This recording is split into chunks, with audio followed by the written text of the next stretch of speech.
Halo, selamat siang menjelang sore, sahabat pikiran rakyat televisi dimanapun Anda berada. Kali ini Bingkai Wisata kembali hadir untuk berkenan untuk menyapa dan kita akan mendengarkan sebuah pemaparan yang istimewa dari salah satu kampus kita yang di Kota Bandung yang konsen terhadap pariwisata, yaitu Sekolah Tinggi Pariwisata NHI Kota Bandung. Bingkai Wisata ini sahabat televisi ini udah setiap hari Rabu, dan kali ini kita berdiskusi, kita bersharing, kita ngobrol dengan jajaran akademisi. Nah, ini di hadapan saya ada ibu yang sangat cantik. Mungkin ibu bisa menyapa sahabat pikiran rakyat, sekaligus ibu memperkenalkan jauh lebih terhadap aktivitas ibu. Mangga ibu, sampurasun ibu.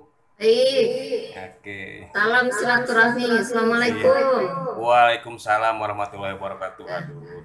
Salam sejahtera buat kita semua. Om Amin. Swastiastu, Namo Buddhaya, Sampurasun ya. Rampes ibu. Ya, buat sahabat-sahabat pikiran rakyat TV, kemudian sahabat-sahabat Bingkai Wisata, semoga sehat selalu. Amin, Ya, amin, amin. ya. Perkenalkan, saya Umi Kalsum. Sekarang bertugas di Sekolah Tinggi Pariwisata NHI Bandung sebagai pembantu ketua 3 bidang kemahasiswaan dan alumni. Semoga kita bisa sharing terkait dengan kampus pariwisata ya pada masa pandemi. Damang kan? Pangestu ibu. Waduh ibu. Ibu seger Mangga. sekali hari ini ibu. Saya sangat tertarik dengan pariwisata ini karena bagaimanapun Kota Bandung adalah salah satu etalase Jawa Barat di bidang pariwisatanya. Ibu, sebelum kita melangkah lebih jauh, mungkin kita akan melihat dulu, menyaksikan pesan-pesan yang akan lewat berikut ini sesaat. Mangga Kang.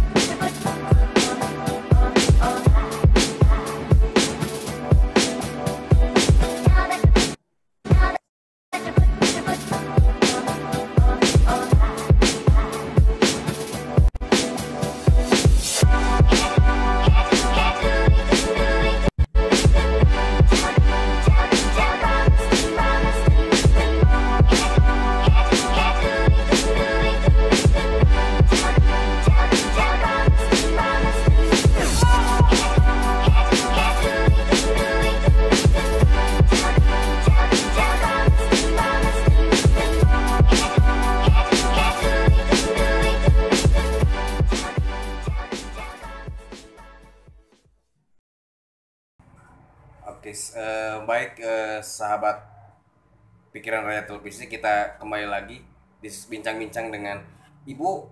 Saya panggilnya apa nih? Ibu apa biar enak? Umi aja Kang. Ke Ibu Umi, oke. Ya. Ibu Umi, Ibu Umi nih.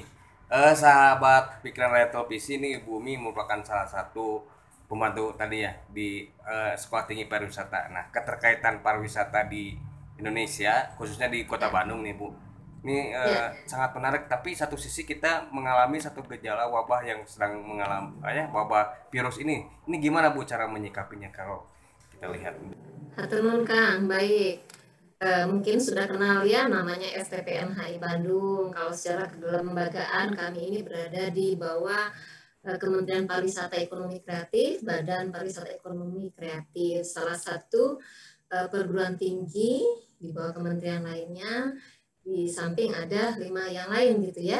Nah, kita tahu bersama Kang bahwa pariwisata ini kita sekarang sedang tahun 2020 merupakan sektor yang cukup diuji ya, diuji dengan adanya pandemi, betul ya Kang ya? Tapi walaupun demikian, mari berpikir positif ya, jangan kita memang sedih ya, sedih banget ya, tapi kita harus berjalan, begitu kan? Harus berjalan. Mari kita tunjukkan bersama-sama bahwa kita itu bisa menjalani ujian atau cobaan ini ya. Nah, dengan adanya COVID ini menunjukkan tanda bahwa akhir-akhir ini kan meningkat ya Kang ya. Apalagi Bandung tuh ya, Indonesia kita meningkat ya. Tapi ya mudah-mudahan kita sama-sama komitmen tetap menjaga supaya pandemi ini segera berlalu. Saya pikir semua orang juga sama, pengen cepat berlalu supaya aktivitas jalan ekonomi kita bertumbuh gitu ya, tapi dengan aman dan sehat. Oleh karena itu, institusi pendidikan kami di STP Bandung ini yang berada di Setiabudi ya, tentunya juga sigap di dalam hal ini. Per bulan Maret kita melakukan pembelajaran secara daring, Kang, karena adanya pandemi ini. Jadi itu antisipasi kita setelah mendapat instruksi, kemudian dapat masukan para pihak ya yang sangat peduli dengan pendidikan gitu. Nah, kami putuskan saat itu juga pembelajaran mahasiswa itu dilakukan secara daring. Tentunya memang akan berdampak macam-macam. Ya, makanya harus ada strategi kita bagaimana supaya pendidikan ini, proses pembelajaran kepada mahasiswa, pelayanan kepada mahasiswa tetap berjalan tentunya dengan kita melakukan berbagai metode. Nah, Kang mungkin tahu kan disruption pendidikan ini luar biasa ya. Oke, jangankan karena COVID pandemi kan, tapi di era tahun 2020 ini disruption kita berubah kan, dengan peningkatan IT, mau nggak mau kita harus berubah. Ditambah kita diuji kemarin tuh bulan Maret tuh ya, ditambah itu lagi. Nah artinya bagaimana kampus pariwisata kita ini yang merupakan wadah pendidikan ini berusaha melakukan pengembangan pendidikan pariwisata, Kang, yang berbasis hospitality. Nah, STPN Hai Bandung, Akang tahu mungkin ada 3 jurusan kan kami ya, ada jurusan pariwisata, ada jurusan hospitality, dan ada jurusan perjalanan. Nah, kami memiliki ada 14 program studi termasuk pasca sarjana ya. Kami memiliki juga sejumlah mahasiswa yang luar biasa, jumlahnya juga besar, jadi bagaimana kami bisa melayani hal tersebut. Nah tentunya tadi kampus kami sebagai wadahnya, kami berusaha untuk melayani dengan melayani kepada mahasiswa, baik dengan kegiatan teori, sekarang teori saya daring, praktek juga bagaimana supaya daring, walaupun tidak maksimal, terus terang aja Kang, beda tesnya pada saat kita ketemu anak, menyampaikan standar the grooming, bagaimana smiling seperti apa, greeting seperti apa, dengan secara daring begini kan, seperti Akang ini tatap muka gitu ya. Jadi ya bayangin Kang, bagaimana kalau resep mungkin beberapa menu bisa dipraktekkan ya, contoh-contoh simpel yang sangat sederhana bisa. Tapi kalau sudah berbicara satu set menu gitu, kemudian bicara terkait tes, rasa, aroma itu kan agak sulit ya untuk kita berbicara daring begini, begitu. Jadi strateginya seperti apa? Ya strateginya ya kita memanfaatkan berbagai media, Kang. Kita ada media juga pakai Edlink, kita pakai Siakat, kita pakai Sisak juga untuk pembelajaran teori itu, gitu Kang. Ya. Ini berarti Bu, mungkin sedikitnya pindah peradaban kali Bu ya, pindah peradaban dari zaman seperti pembelajaran proses biasa sekarang menuju daring yang sekarang lagi tren Bu ya. Artinya adaptasi kebiasaan baru itu mungkin Bu ya. Oke. Ya. Nah itu peluang buat dan tantangan secara buat pendidikan itu seperti apa di tengah kondisi seperti ini Bu? Peluang dan tantangannya nih Bu. Ya, peluangnya kita bisa memanfaatkan berbagai teknologi, kemudian berbagai saran masukan, termasuk peluang kita untuk bisa membuka diri, kemudian mengembangkan diri gitu kan ya. Tantangannya memang ada Kang. Contoh saya sebagai dosen lah ya.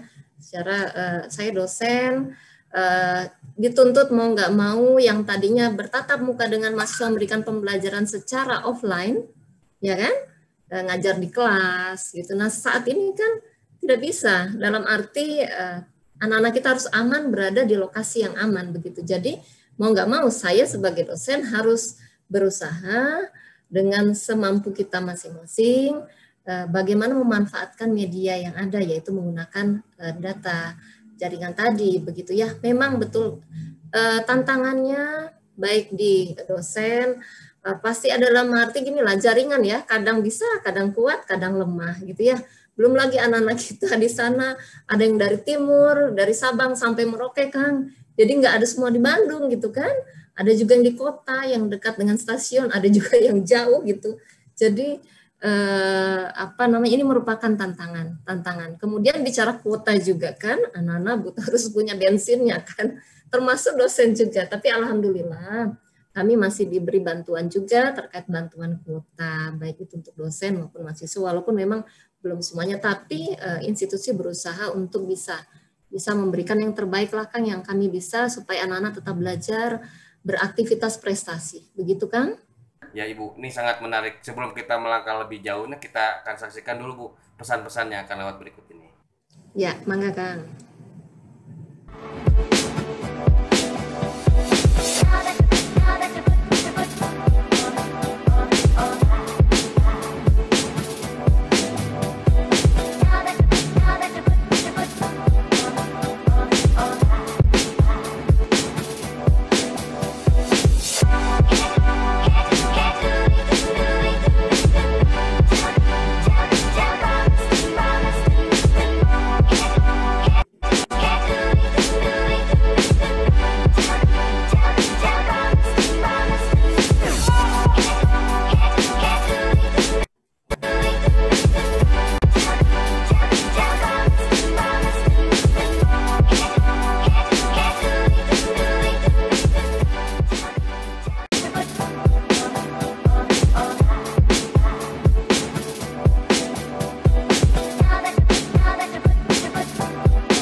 Ibu, kita lanjut bincang-bincang kembali dengan Sekolah Tinggi Pariwisata NHI di Kota Bandung. Nah, keterkaitan Siap, Kang. dengan ini Bu, karena sekarang teknologi semakin tinggi, terus bagaimana menyikapi penerimaan mahasiswa barunya nih Bu di Ya, ya. NHI seperti apa nih? Baik, baik. Terima kasih, Kang.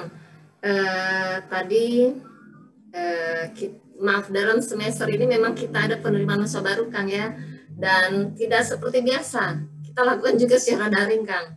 Ya, jadi penerimaan mahasiswa juga kita lakukan secara daring, tentunya dengan persyaratan-persyaratan yang sudah ada, gitu ya. Jadi pada saat tes psikotesnya juga, kemudian saat anak-anak itu tes tulis bahasa Inggris juga, ya. Kemudian wawancara pun kita lakukan secara daring seperti ini, Kang. Jadi mereka menyampaikan video terkait dengan profil mereka, dengan kemampuan mereka, kemudian kami menilainya. Jadi memang tidak biasa, biasanya kita melakukan itu secara fisik ya, berada di lapangan, dibagi-bagi, kemudian mengikuti jadwal yang ada dengan ruangan yang ada gitu ya, dengan sangat dengan sangat terjadwal gitu ya, semuanya terjadwal. Jadi mau nggak mau ya tadi memanfaatkan peluang yang ada ya kita laksanakan yang sesuai dengan standar tentunya. Demikian Kang. Lalu bagaimana prosedurnya untuk mereka memasuki kampus dengan new normal ini Bu? Ketika mahasiswa masuk ke STP. Oh, ya ya. Nah, ya ya. Baik kan, prosedur anak-anak mahasiswa untuk masuk ke kampus gitu ya. Nah, jadi izin saya menyampaikan gambar boleh ya? Gambar Kang, biar kelihatan bagaimana anak-anak ini di kampus gitu ya, dalam kondisi saat ini. Nah, Kang. Oh ya. Baik, dalam kondisi saat ini artinya anak-anak kita Kang, satu harus menggunakan protokol kesehatan, menggunakan masker. Kami siapkan di kampus tempat cuci tangan. Kemudian kami juga sudah punya ini kan, water dispenser. Jadi anak-anak tuh tinggal bawa botol air minum kemudian isi, gitu ya. Nah, isi kemudian selalu cuci tangan, usahakan gitu ya. Nah, untuk yang beberapa ya silakan menggunakan hand sanitizer. Kalau masuk di lift, kami menggunakan panduan juga ya, panduan masuk lift itu udah ada. nggak boleh lebih dari 4, kalau bisa berdua saja, kemudian menggunakan alat untuk on-can lift gitu ya.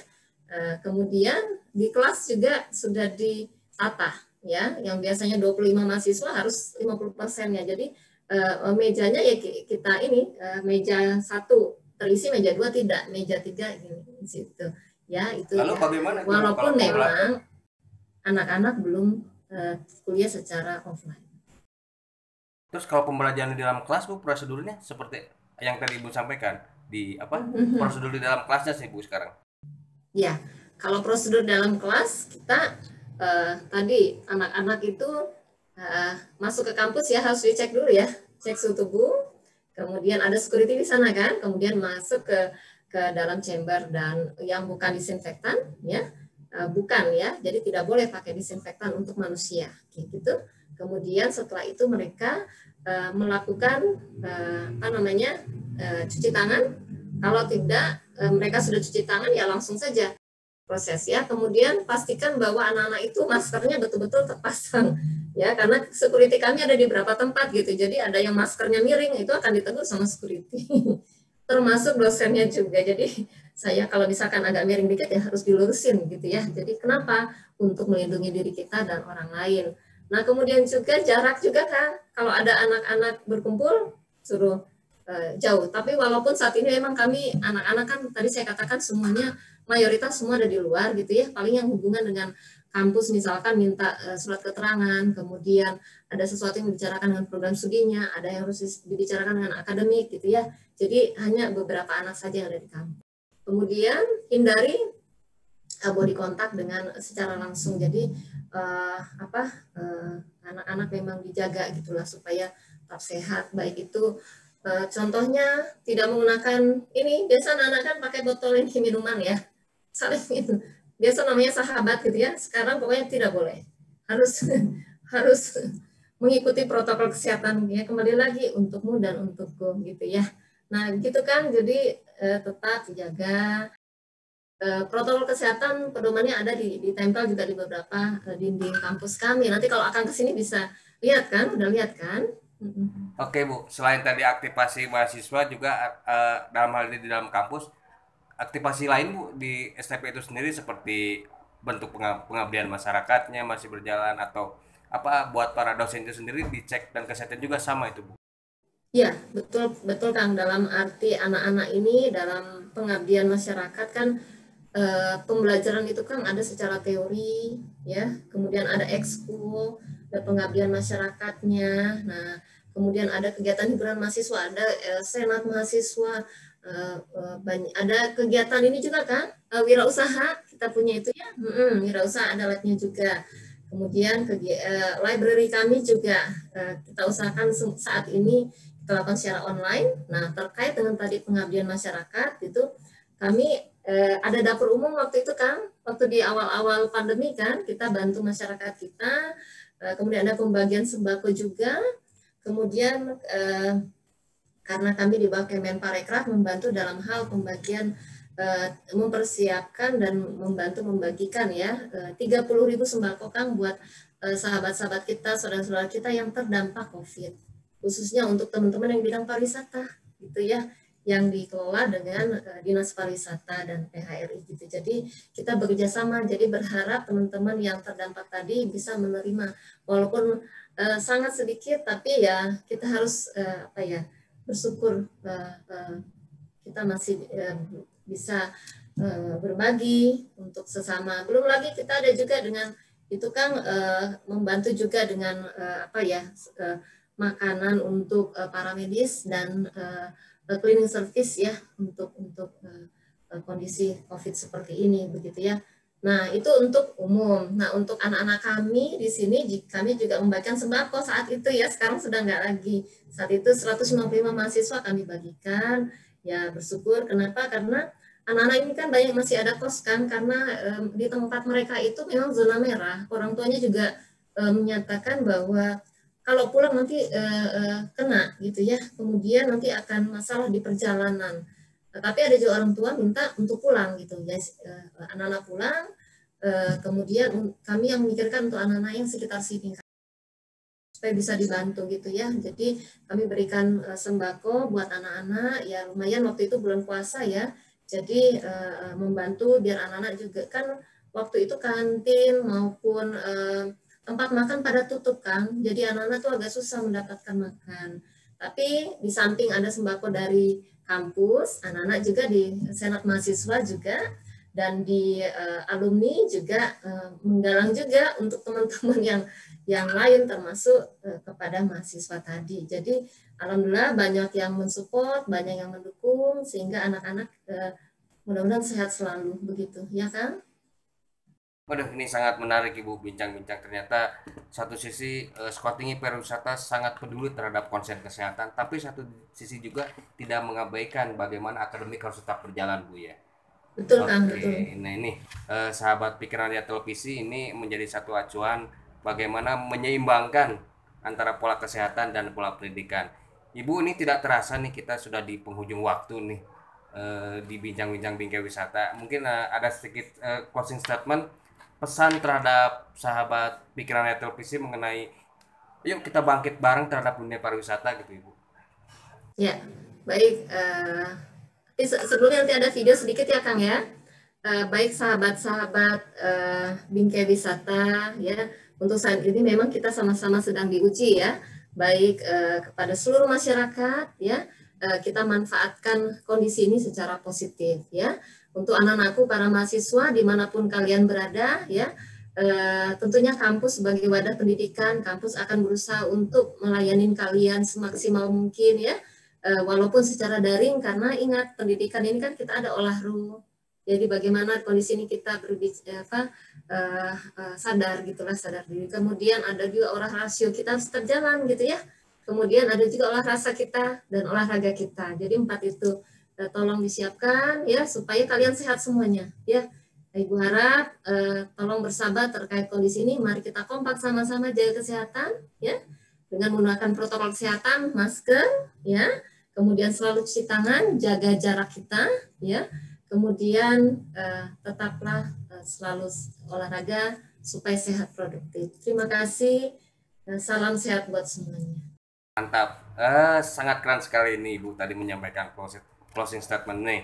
Sahabat PRTB, sebelum kita tutup nih kita akan saksikan cuplikan video yang akan kita tayangkan dan sekaligus sebagai penutup di program Bingkai Wisata. Saya Kang Budi Langit mengucapkan terima kasih ditemani oleh Ibu.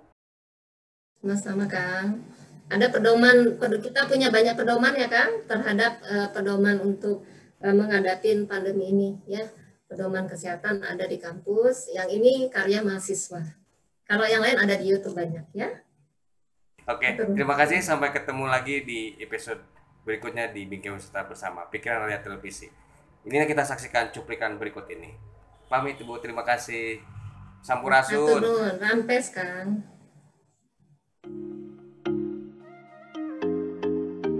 Halo semuanya, perkenalkan aku Rio Berjoshua, mahasiswa STPNHI Bandung. Nah, saat ini aku mau ngejelasin ke kalian protokol kesehatan apa aja sih yang ada di kampus kita. Yuk ikut. Yang pertama, kita ada pemeriksaan suhu tubuh.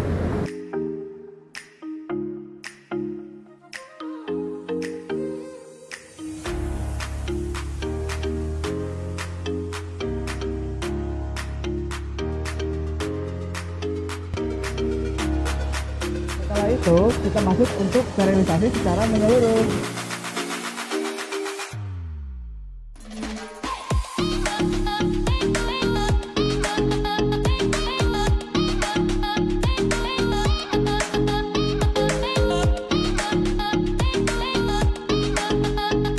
Jangan lupa cuci tangan ya guys. Biasakan selalu mencuci tangan minimal 20 detik.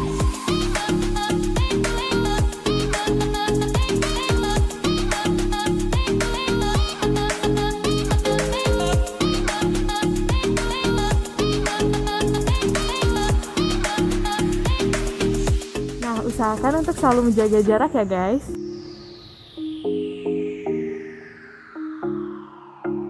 Jadi, apa aja sih harus kita siapkan sebelum kita masuk ke kampus? Yang pertama, kita harus pakai masker. Kemudian, Yang kedua, kita harus selalu bawa hand Sampai sanitizer. ketemu lagi. Tetap semangat ya. Kita harus siap sedia tisu basah dimanapun kalian berada.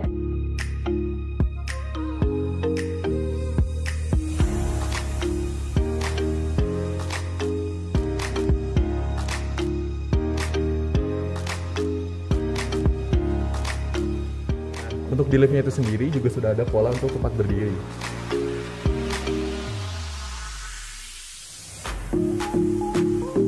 Pagi, Din. Nah, di kelas juga ada aturan social distancing-nya ya guys.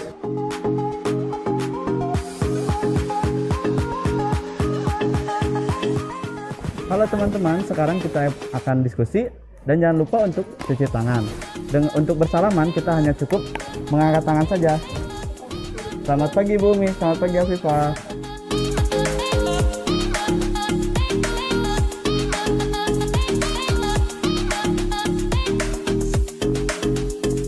Demikian protokol kesehatan yang sudah disiapkan oleh kampus kami. Tetap semangat belajar di rumah Tetap jaga kesehatan. dan ikuti anjuran dari pemerintah. Dadah!